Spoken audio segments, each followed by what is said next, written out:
નમસ્કાર. નીતિન પટેલે કહ્યું ન કહેવાનું. કાર્યાલય પાટીઓ લટકાવી દે એવું ના જોઈએ, પણ પૂર્વ નાયબ મુખ્યમંત્રી નીતિન પટેલનું સૂચક નિવેદન. નીતિન પટેલે કહ્યું કે 20 વર્ષ મંત્રી રહ્યો પણ 10 વર્ષથી વધુ ગાંધીનગરના બંગલે નથી રોકાયો. મને કંઈ દોડાદોડી કે પેટ્રોલ બાળવાનો શોખ ન હતો, પરંતુ કાર્યકરોનું કામ ઘરે બેઠા ખર્ચા વિના થઈ શકે તે માટે હું કડી આવતો હતો.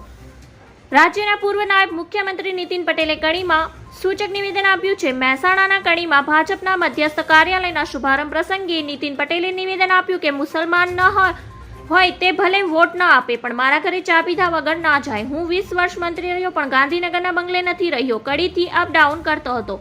કાર્યાલયનું પાટિયું લટકાવી દેવું ના જોઈએ. કાર્યકરોના કામ પણ થવા જોઈએ. કામ કરે એવું નામ કાર્યાલય કહેવાય. હારતા જીતતા કે સરકાર બન્યા બાદ આપણે કાર્યાલય બનાવ્યા છે. આ સાથે તેમણે કહ્યું કે 20 વર્ષમાં લાખો કાગળ મને રજૂઆતમાં મળ્યા અને લાખો જવાબ મેં આપ્યા. હું જ્યારે સરકારના ધારાસભ્ય હતો ત્યારે કડી રહેતો હતો. મારી ઘરવાળીએ અત્યાર સુધી 1 લાખ કપ ચા બનાવી પીવડાવી છે. ધન્યવાદ. જય હિન્દ.